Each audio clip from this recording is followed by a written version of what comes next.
Olá, pessoal! Preparados para mais uma aula?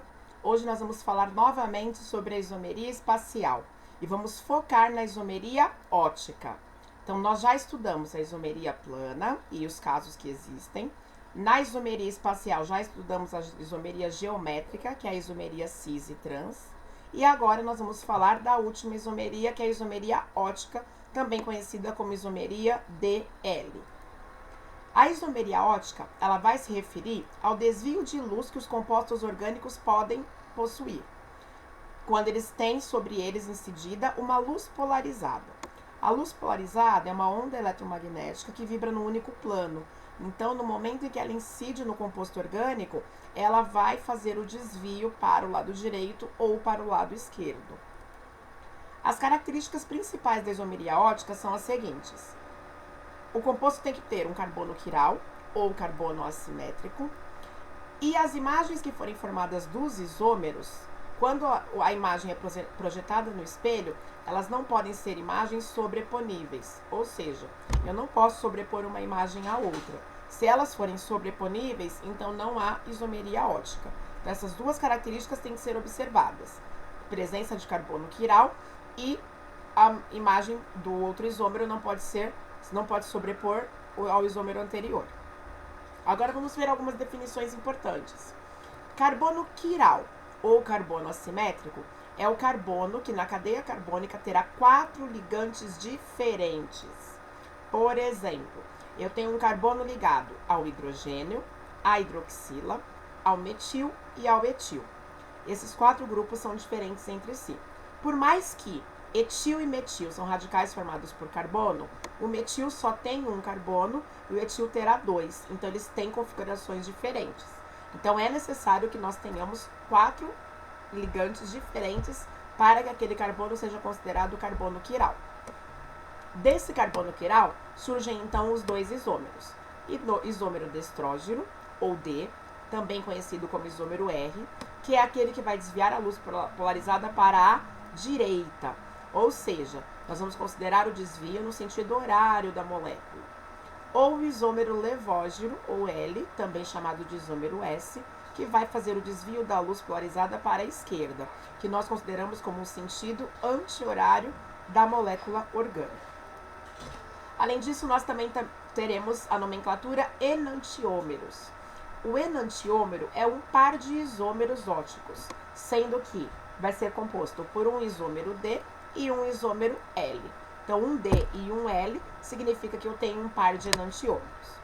Também teremos a mistura racêmica, que é uma mistura equimolar dos enantiômeros. Ou seja, eu tenho quantidades iguais dos 2 isômeros, 50% D, 50% L. Como metade dos isômeros tentam desviar a luz para a direita e a outra metade tenta desviar a luz para a esquerda, na verdade nós não teremos o desvio de luz. Então, nós falamos que essa mistura, ela é inativa opticamente, porque a luz não vai sofrer desvio. Para calcular os isômeros que nós vamos ter do composto, nós temos a fórmula 2 elevado a N, sendo que N é o número de carbonos quirais que a molécula apresenta. Diferentes. Se a molécula tiver 2 carbonos quirais iguais, eu não vou considerar o N como 2, eu vou considerar apenas 1. Então, se os carbonos quirais forem iguais, eles não são contados 2 vezes. Eles são contados apenas uma única vez. Aqui nós temos o desenho de um par de enantiômeros. Observem, a imagem da esquerda é projetada num espelho. E aí nós temos na direita a imagem especular, que é o outro par de isômero. Se nós sobrepusermos a imagem da esquerda sobre a direita, elas não se sobrepõem. Então, esse composto apresenta atividade ótica. Então, ele desvia luz. Aqui nós temos um carbono quiral. O carbono quiral é esse que está destacado com um asterisco. Então, quem são os ligantes dele? Ele terá o grupo carboxila, que é o carbono dupla O e OH, o grupo metil, o grupo hidroxila e o hidrogênio. Então, são 4 grupos diferentes. Na hora da gente verificar para onde a luz vai ser desviada, nós vamos ter que usar uma prioridade do grupo mais pesado para o mais leve. E aí eu vou considerar o elemento que está ligado diretamente ao carbono quiral. Então, nós temos oxigênio, carbono e carbono. O menor grupo é desconsiderado, então nesse caso o hidrogênio não vai entrar nessa numeração. Entre o carbono e o O tem maior número atômico, então ele recebe o número 1, é quem tem maior prioridade. Entre o metil e a carboxila, os dois têm carbono, então eles têm a mesma prioridade. Porém, o carbono do grupo carboxila está ligado em oxigênios, enquanto o do grupo metil está ligado só em hidrogênios. Então o grupo carboxila é o número 2 e o metil seria o número 3. Se nós olharmos o sentido, os nossos grupos estão indo, ó, do sentido anti-horário. Então, esse daqui seria um isômero L. Para desenhar o isômero D, a gente apenas vai mudar a posição dos grupos laterais. Então, o OH que estava do lado esquerdo vai ser projetado do lado direito e a carboxila que estava do lado direito vai ser projetada do lado esquerdo. Os grupos de cima e de baixo não se alteram. Para a gente não esquecer, as características, então, para que haja isomeria ótica. Primeiro ponto é identificar o carbono quiral. Se não tem carbono quiral, não tem isomeria ótica. Se tem carbono quiral, tem isomeria ótica. Identificou o carbono quiral? Numerar os grupos de acordo com a prioridade. Sempre do mais pesado para o mais leve, lembrando de considerar sempre o número atômico do elemento que está ligado diretamente ao carbono quiral. Caso dê empate, aí nós vamos verificar quais elementos estão ligados a esse elemento que está ligado no carbono quiral. Vamos ver aqui um exemplo. Nós temos aqui uma função mista, o ácido 2-hidroxipropanoico. Então, nós temos a hidroxila e temos o grupo carboxila. Então, esse carbono aqui do meio é o carbono quiral que tem os 4 ligantes. Então, quem são os nossos ligantes? O hidrogênio é um deles e é o mais leve. Então, o hidrogênio vai ser eliminado.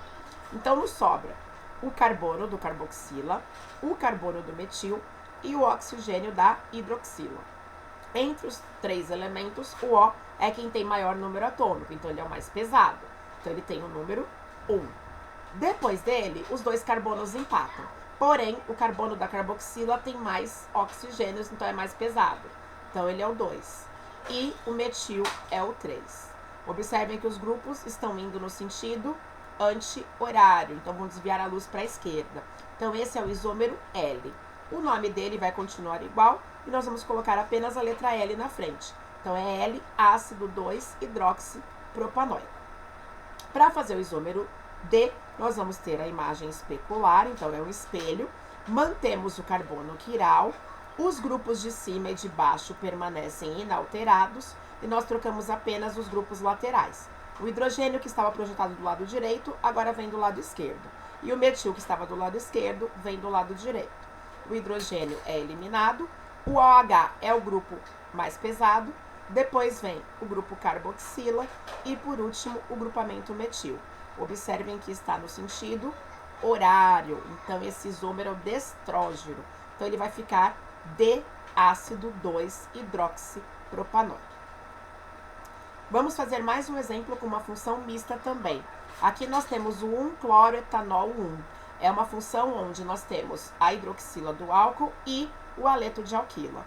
Então, o nome da cadeia principal vai ser dado pelo álcool e o aleto entra no começo como função secundária. Então, nós temos o carbono quiral, que é esse marcado com um asterisco. Dos grupos, o hidrogênio é mais leve, então ele vai ser eliminado. E nós vamos considerar o cloro, o O e o carbono. Entre os 3, o cloro é o mais pesado porque tem maior número atômico. Depois dele vem a hidroxila, porque o oxigênio é mais pesado que o carbono. E por último, o metil, porque o carbono é menos pesado. Então, os nossos grupos estão indo no sentido anti-horário. Então, esse é o isômero L. Então, ele é o L, 1-cloroetanol 1. Para fazer o isômero D, mantemos o carbono quiral, os grupos de cima, que é o metil e o cloro, não se alteram, e a gente só troca os grupos das laterais. O OH, que foi projetado do lado direito, agora vem do lado esquerdo, e o hidrogênio que estava do lado esquerdo, agora vem do lado direito. O hidrogênio será eliminado por ser mais leve. Então, o cloro vai ser o composto número 1, a hidroxila é o composto 2 e o metil é o composto número 3, o grupo 3. Nossos grupos estão indo no sentido horário. Então, tá indo para a direita o desvio da luz. Então, esse é o isômero D. O D, 1-cloro, 1-etanol. Espero que vocês tenham gostado e que tenham bons estudos. Obrigada e até a próxima.